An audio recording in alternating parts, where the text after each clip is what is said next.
Hi students, welcome to Physics for Everyone classes. This is Satish. Today I am dealing electromagnetic induction.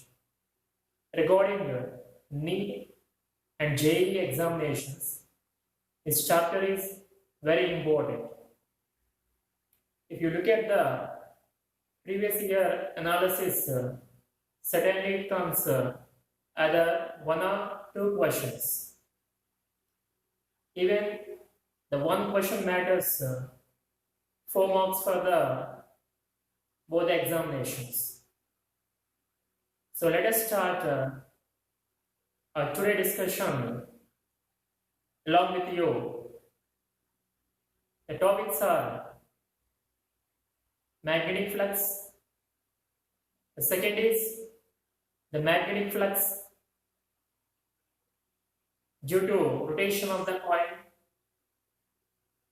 The third, Faraday's laws of electromagnetic induction. And the next one is Lenz's law. These are really important. For any chapter, the starting topics are been like a basic pillars for the building. So don't miss this topic and watch till the end. Now let us start the topic, which is magnetic flux. Here I shown the three-dimensional picture to understand how to calculate the magnetic flux. Let me explain the diagram in the detailed manner. As you know, the coordinate system, Cartesian coordinate system, x-axis, y-axis, and z-axis. Here, I assumed a surface area, the imaginary surface area. This is not the coil. Of an area of cross-section A. We know area is a scalar quantity. But here, we consider this area as a vector. In such a cases, when any flux like electric field or magnetic field or water flow, something which is passing through certain area, in such situations, we can consider area as a vector quantity. How we can represent it? For to give any physical quantity as a vector, the conditions are it must have magnitude and direction. The only one thing is that for this magnitude, we need to assign the direction like this. A bar, which is equal to its magnitude into unit vector, m cap. The role of m cap is to assign direction for the area vector. As you know, unit vector, which has the magnitude 1, you multiply A, the value of the magnitude of A with 1, the magnitude does not change, but the area possesses the direction. Okay. Now, this imaginary surface is kept in a uniform magnetic field. For simplicity, I'm not taking so many magnetic lines of forces here. I draw only one. You can see here. It is very clear that the angle between the aerial vector and the magnetic field is theta. Can you say that these two vectors are which plane? Yes, they are in the x, y plane because these two are clearly drawn in the board. X, z plane. Sometimes it is very important for us to represent the plane of the coil or plane of the surface. Now in this situation, the plane of the surface is on the xz plane, like this. This is on the xz plane in this manner.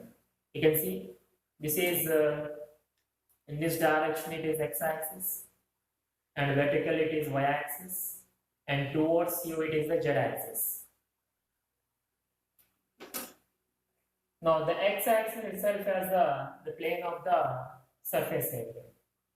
Now in this situation, how we can create, how can find the magnetic flux passing through the surface area. Now I'm giving the fundamental formula for to find the magnetic flux, which is given as phi is equal to B bar dot A bar. And this notation is very familiar to us. We have learned vectors. Work the same manner, the magnetic flux will depending on two vectorical quantities. One is magnetic induction, and second one is the aerial vector. The dot product of two vectors we can expand in such a manner: B A into cos theta. And readjust this equation in this way: B cos theta into A. So what is B cos theta? Which is the component of magnetic induction along the direction of the aerial vector. You can see this is B bar. It is an xy plane. We can divide this vector into two components along x-axis and y-axis. Let us do. This is B bar resolved into two components. Theta is the angle with A bar. There you will get the cos theta component. Along x-axis you will get the sin theta component. You can write B cos theta, and here is B sin theta. So you can see B bar is the magnetic induction vector. It is making an angle theta with A bar.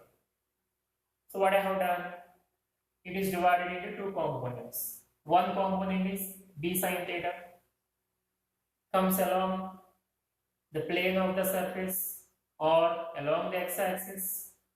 The other is B cos theta, the normal component of P, which comes along the direction of A bar. Out of these two components, to find the flux, we need only a component which is parallel to aerial vector. So we can name B cos theta as the normal component of magnetic induction. Symbolically we can write it as Bn into A. So once again, what is Bn? Bn is the normal component of the magnetic induction which is parallel to the aerial vector. And how much the flux which is given by the other component, that is B sin theta. Surely it is 0, because flux along the parallel direction, I use the symbol parallel. Flux passing through the surface, but which is parallel to its plane, which is given as B sin theta into A. The angle between B sin theta and A bar is equal to 90 degree. That comes as cos 90. In the result you will get it as 0, because cos 90 is equal to 0. So the total flux is nothing but the flux which is normal to the surface. You can write it as phi perpendicular. The flux which is along the direction of the aerial vector. So that's about the flux. So what you have seen so far, we assumed imaginary surface which is kept inside the uniform magnetic field. and we set in such a way the magnetic field and aerial vector makes an angle theta. Our interest is to find the flux passing through the surface. For this we have a fundamental formula phi is equal to d bar dot a bar. We expand it, it comes as BA cos theta. Rearrange the equation B cos theta into A. And in place of B cos theta, I wrote it as Bn into A. So the Bn is the component of magnetic field which is along the direction of the aerial vector. The other component is there, which is B sin theta, but it is along the plane of the imaginary surface. It does not contribute any flux passing through the surface. Now let us see the units for the magnetic flux.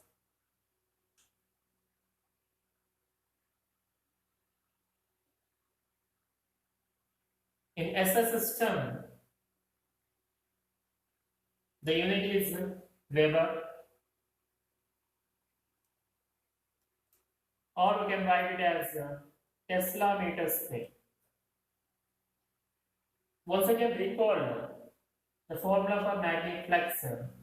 Phi is equal to BA into cos theta. This is the general formula, BA cos theta. B, magnetic field induction, A, aerial vector, cos theta, angle between the two. If you look at B, the unit for B is Tesla.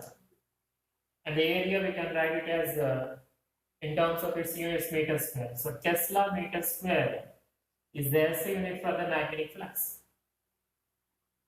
Or we can write the same, which is equal to Weber, which means that 1 Weber, which is equal to 1 Tesla into meter square. In CGS system, it is measured in Mach square.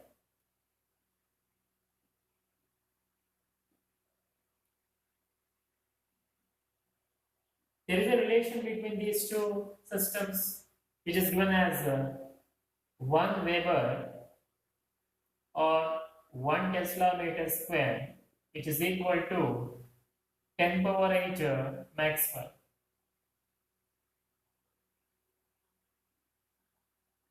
Sometimes the units is also tricky because in the entire physics we have got plenty of physical quantities, their units and their dimensional formulas. In the recent past, the questions are being asked based on either units or on the dimensions. So be careful of the units also. So magnetic flux is measured in SI system, Weber or Tesla meter square. In CGS system, it is measured in Mach square. The relation between these two is given as 1 Weber is equal to 10 power 8 Mach square, or 1 Tesla meter square is equal to 10 power 8 Mach square.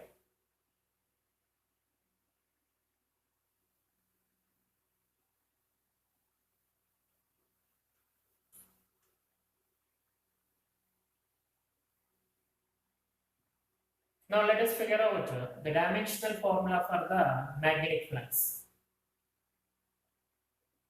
Dimensional formula for phi, magnetic flux. So the equation phi, magnetic flux is equal to BA into cos theta.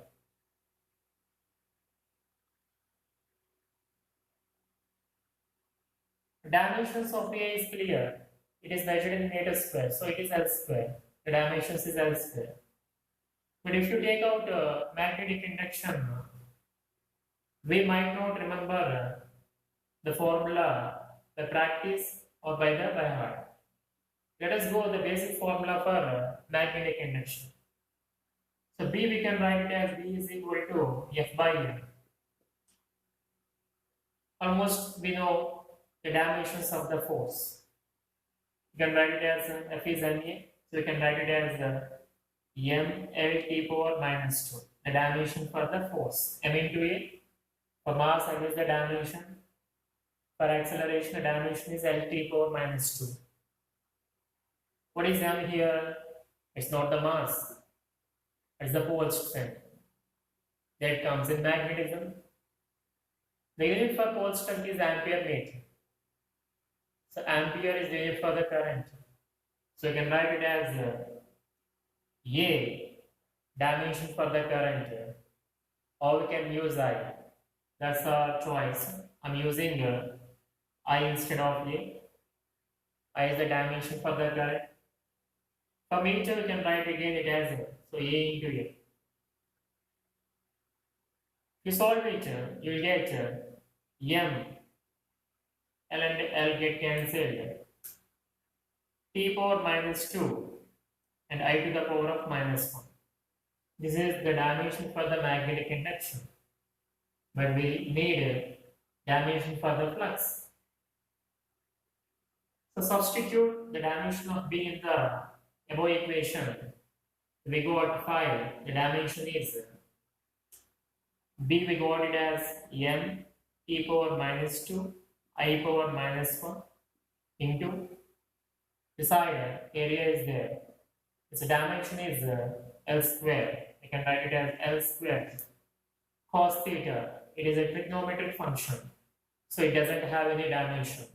So don't write anything here. You just write 1 or m power 0, L power 0, T power 0.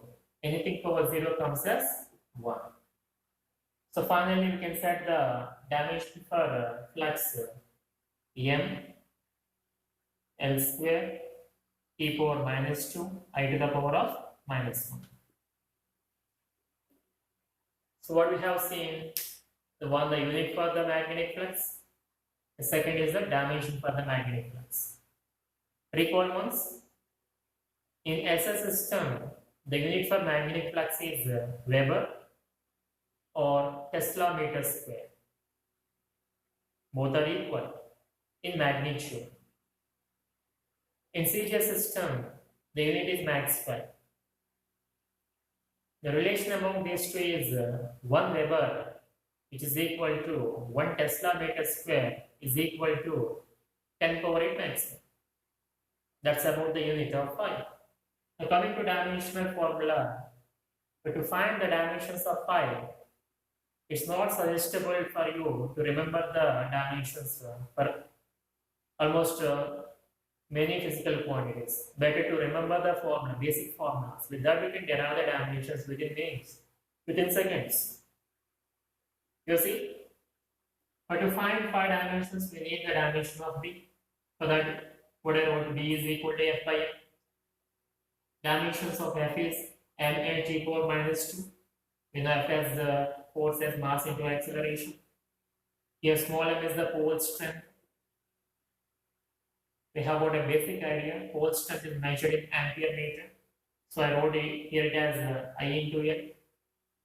I is the dimension for the current, L is for the meter, dimension for the length. If you solve, we got B dimension is m T power minus 2, I power minus 1.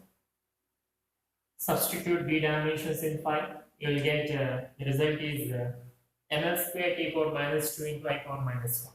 Or you can write it as ml square T power minus 2 by ml square T power minus 2 is the standard form. That's it is a dimensions for the work, energy, all these things. We can easily remember that point divided by current dimensions. In that way, we can somehow or manage to remember the dimensions of phi. That is been like energy by current. It's not the actual formula, but in such a way, we can recollect the dimensions of the phi.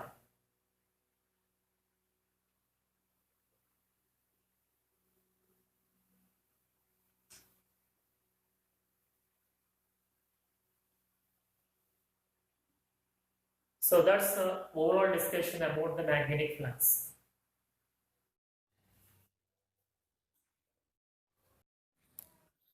Question number 3.